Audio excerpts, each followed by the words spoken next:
Hello and welcome to the Data Driven Supply Chain Podcast, where we talk about some of the toughest problems in supply chain. Today, to spice things up, we wanted to explore a bit of engineering side of things. Our guest today is someone very experienced on the research side of mechanical engineering, system engineering, and geometric modeling. He's worked at Angstrom, CD3 Labs, Airbus, and then currently he's finishing his PhD at McGill, as well as leads research at Axya. So, welcome to the show, Nikita. I'll let you tell us and all of our audience a bit about yourself. Yeah, sure. Thank you for having me, and I think you introduced me pretty well already. But yeah, so what I do currently is do research at Axia and at McGill University, and in both cases it's intertwined a bit. So in McGill I do research on geometric modeling for 3D printing, additive manufacturing, if we speak in more formal terms, and at Axia it's also geometric modeling and whatever is related to engineering design and CAD files, but in more, well, let's say, conventional terms, conventional manufacturing, and yeah, that's about it. Great, great, perfect. So, yeah, I guess in today's I would even call it more like a casual conversation. We wanted to talk a bit about your research, understand what you're currently researching about, and I guess today's podcast will be more interesting to the engineers side of our podcast listeners, and for them to understand what's happening, what's the latest happenings around manufacturing and mechanical engineering. So, yeah, Nikita, if you can start off with telling us a little bit about what is your current subject of research and yeah, how is it lined out? Yeah, I will introduce 3D printing in general, I think. First, because that's where it started. It started like several decades ago by now. So 3D printing is, why is it called additive manufacturing? Is because unlike conventional manufacturing, which we call subtractive, we do not have a brick of metal or any other material and we shape it into something that we want by cutting some things out of it, subtracting.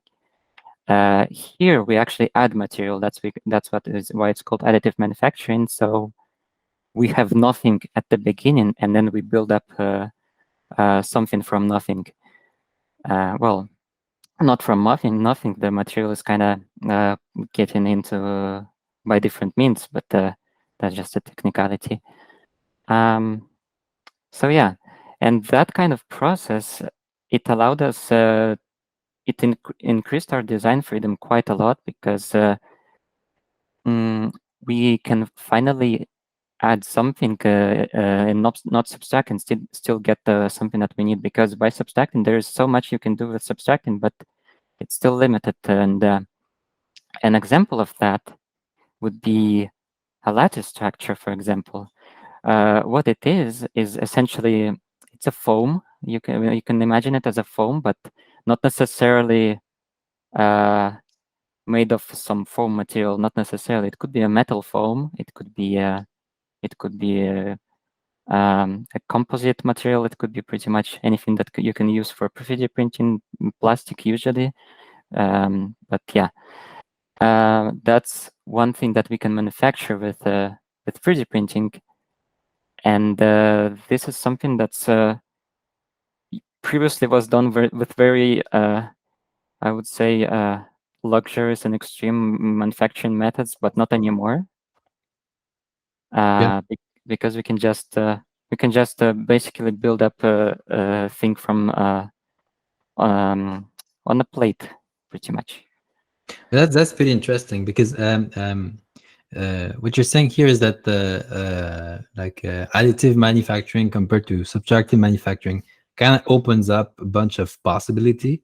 I know a bit about laser structure, but I don't think it's possible to engineer one with subtractive manufacturing. That's correct. Yeah, it's been possible. Like people were trying to do that even 40 years ago, but it was so extreme and not commercially justified. So no, it was possible, but it was very close to impossible. Oh, I think he muted. Now, because there's more advance in additive manufacturing, it's more commercially viable. How much do you think laser structure are in? I would say their their commercially viability right now, given the research. Well, as many things in manufacturing in general, the pioneers in manufacturing are actually aerospace industry companies like Airbus, NASA, these kind of guys. And that's where the lattice structure usually being applied the first. Why is because, well, they are kind of lightweight while preserving most of the properties of the original material. And if you adjust the properties of the lattice structure, then you can kind of control its properties quite well. There is quite a lot of research on that. What kind of properties you need to control, to change, and to be able to provide the necessary properties. Cool, that's pretty neat. So you said aerospace in general. Where would I find a laser structure? I would say in a I'm gonna find this in an airplane or usually yes.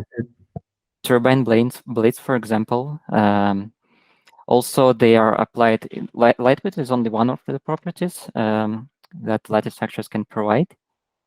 For another one would be, for example, heat transfer, because they kind of serve as a radiator of some sort in gas turbines. And again, different they also affect the flow properties, the thermal properties of the air that kind of flows through the lattice structure quite significantly. So yeah, that's another application. Whenever there is anything lightweight, for example, I remember there was like a project, for example, there was a company who wanted to patent a golf club, and they wanted to make it lightweight, and that's another application. Okay, cool, perfect. So, but now this thing is more commercially viable and stuff. But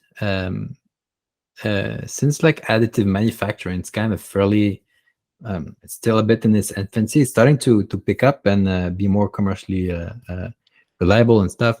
But I would assume that designing data structure is not out of the box possible in most packages.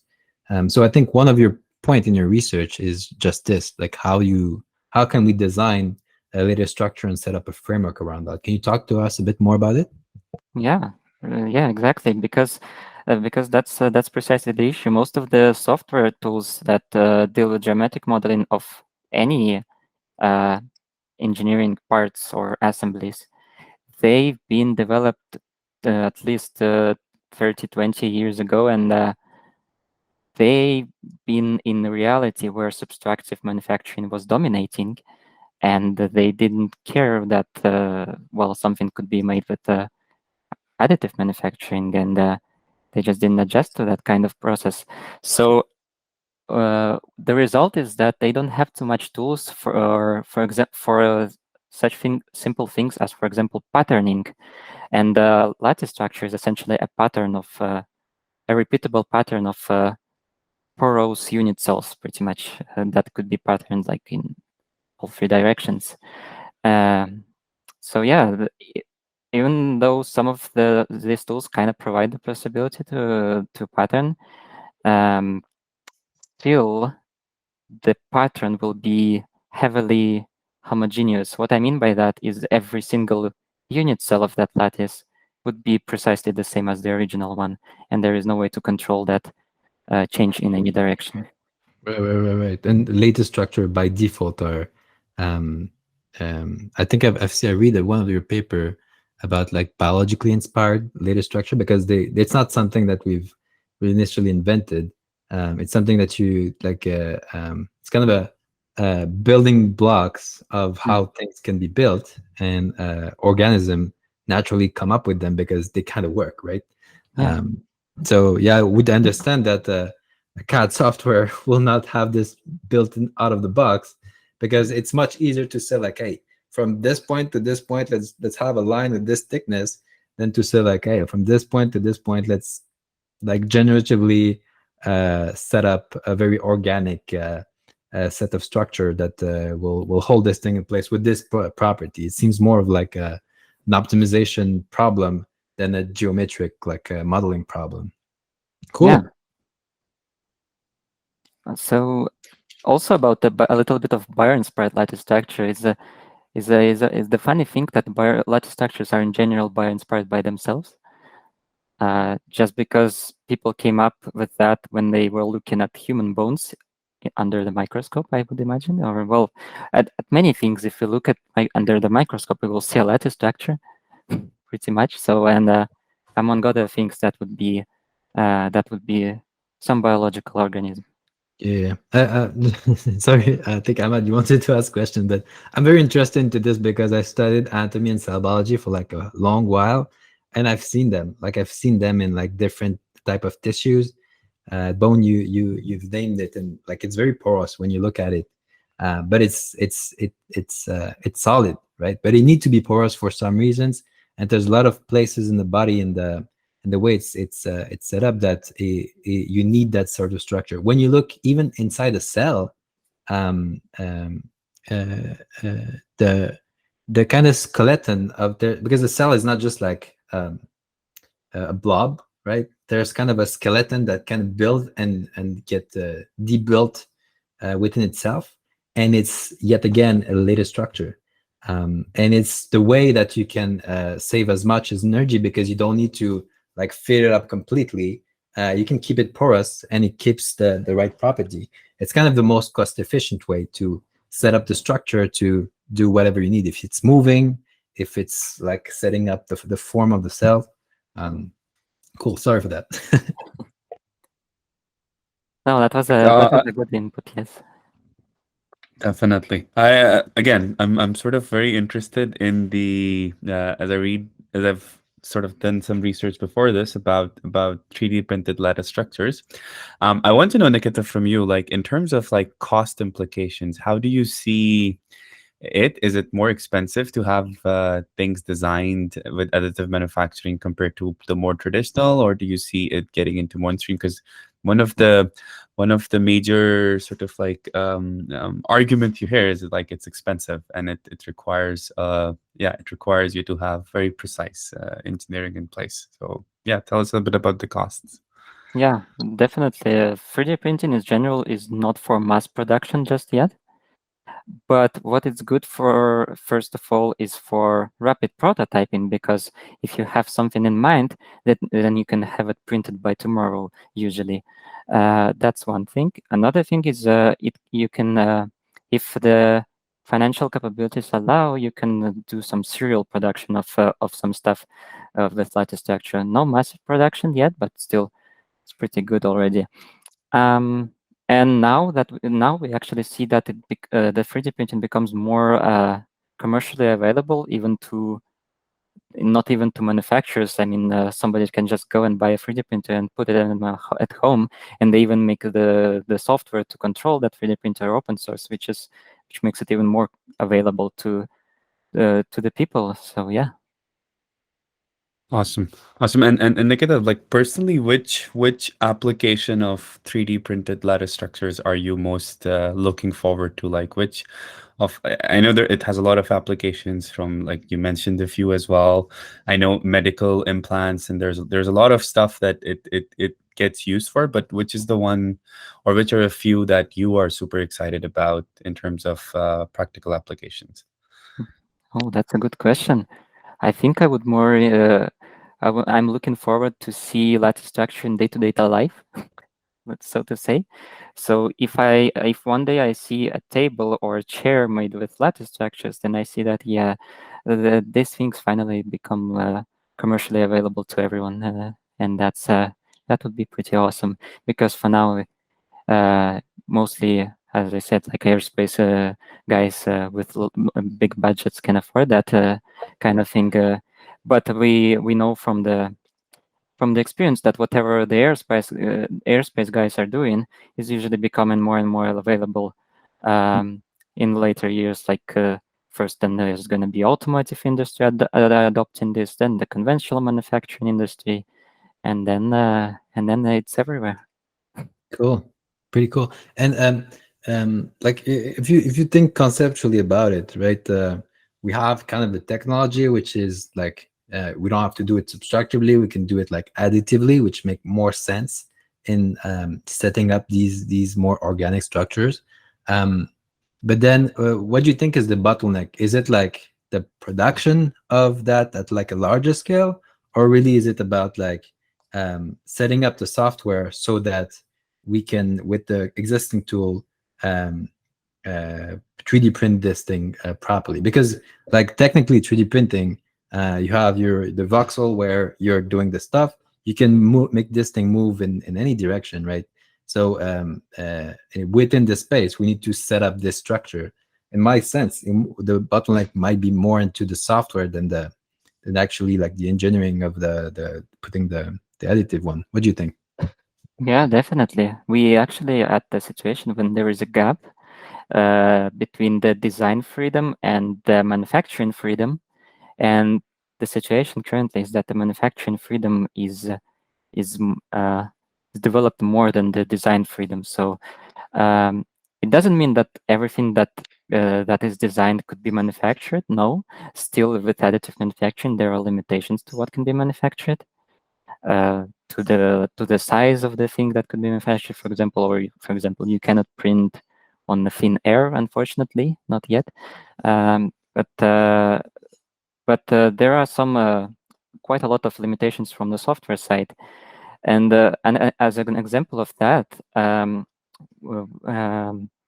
for example, I've seen a lot of situations when someone has a conceptual design of very fancy bio-inspired object that will be applied to, for example, produce bone implants for humans, but the design is so nice and awesome, but unfortunately nobody just had a software to design this kind of conceptual design, so it remained on paper, and then they tried to do some actual design in software, and that reduced some complexity, and the final object, it was very different from the original conceptual design.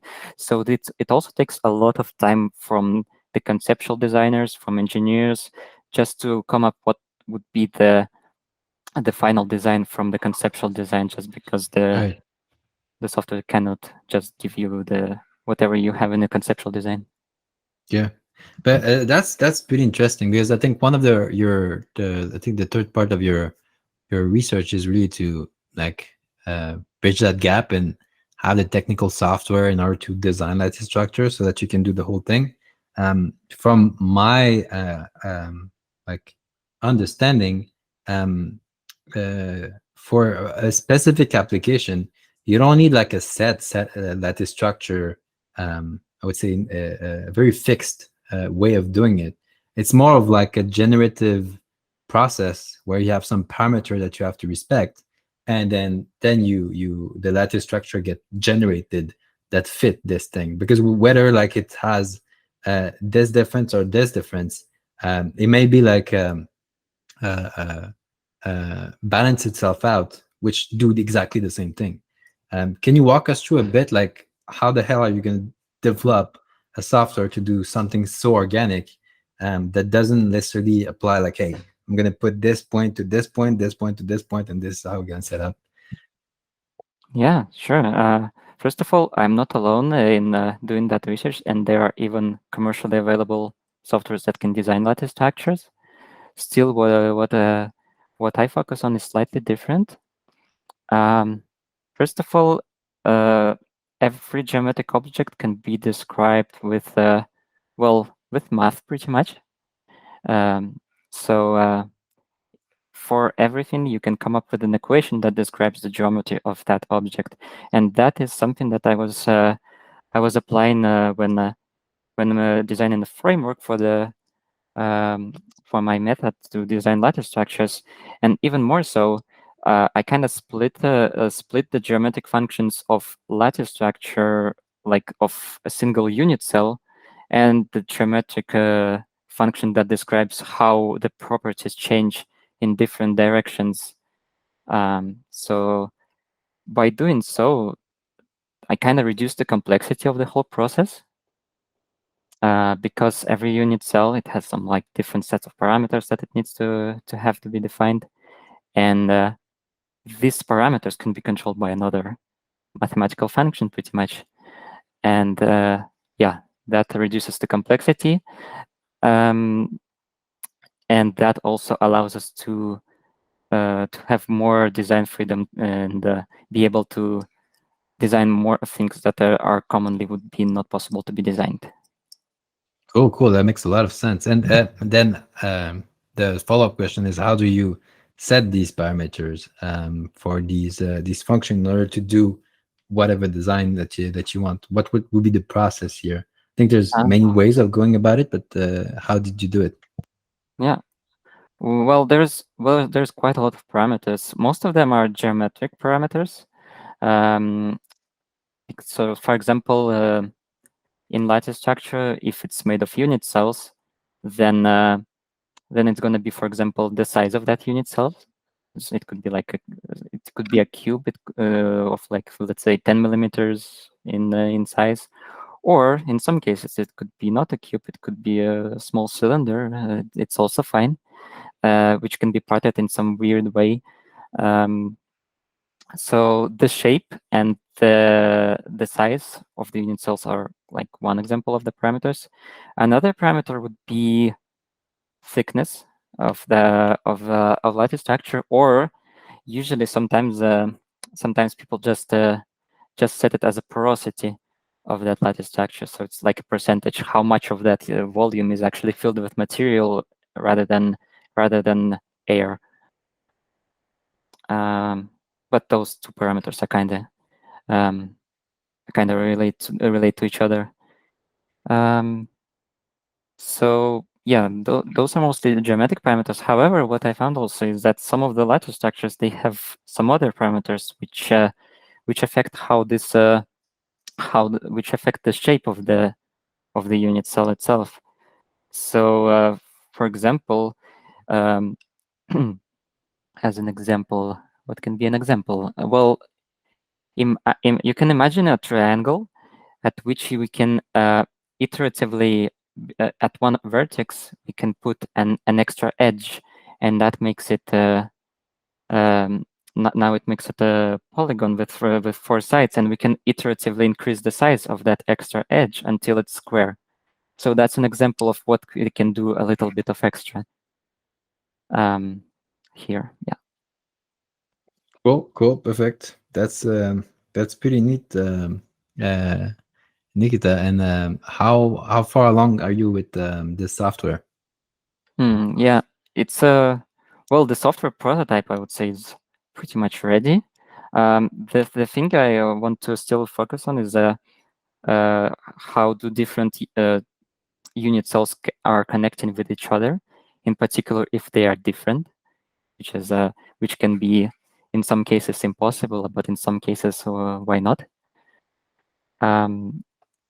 But in general, what I did to ensure that the software is not gone and forgotten until after I graduate is I made it open source so that it's available to everyone, and I can make sure that I will see that if somebody is interested in that, they can just pick up the work and feel free to contribute.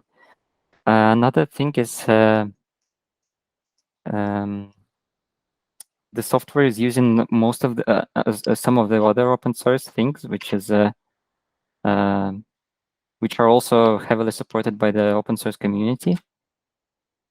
So the idea was to make it simple and supportable. so that not only the software itself is supportable, but whatever dependencies it has are also supportable. Cool. So what's the name of your repository, by the way? It's a lattice query. Okay, cool. It's called like that because it's inspired a bit on another thing, which is called cat query. And that other tool is for more conventional design, while I kind of modified it to fit more to the lattice structure domain. Cool. Found it. Perfect. We're gonna link it into the description of this podcast. Yeah, and speaking of like resources, Nikita, for somebody who's not like as an engineer, somebody who's not experienced or experimented rather with the lattice structures, what would be some of the resources you would suggest to direct them to start studying about the field and maybe even experimenting in their work with lattice structure designs? Yeah, one thing would be, for example, there's quite a lot of lattice structures that people just upload online. So one way could be just try download them, print them with a 3D printer, see how it looks like. There is a lot of open source tools that can give you a 3D model. For example, Blender. You can use that. People use it for computer graphics, design of objects, for video games, for many purposes. But one of the other applications it could provide you, it can give you a possibility to print the object itself, whatever you design. Most of the tools, they have like a strong community that would be really glad to help. There is also quite a lot of documentation on designing lattice structure as well on the internet. A lot of papers published, including some of mine. But yeah, the fact that we have so much documentation available is a very good thing, because that means the whole domain is hedging somewhere and is developing rapidly. Okay, cool. Thank you. We'll try to put some of those links in the description. Last question, which I always love to ask people who are doing research, like especially deep research. Why did you pick this subject out of all the topics out there in mechanical engineering? Why lattice structures, and what sort of was what inspired you to do your research focused around this area? That's a very good question. So first of all, my research previously, before starting my PhD, my master's, and in general, it was focused about around the geometric modeling in general, but for more conventional purposes. And I thought that lattice structures are kind of extreme geometric objects that are very hard to design, to model, and to produce, and that kind of felt like a very, very nice challenge. So here I am.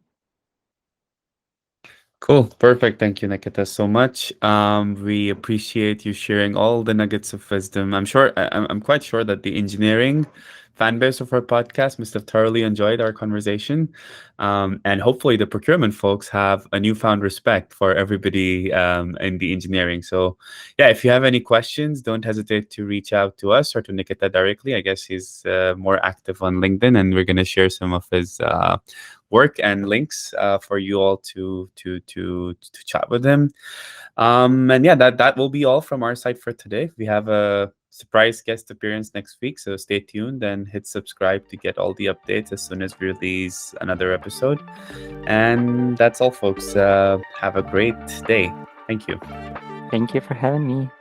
Thanks, Nikita.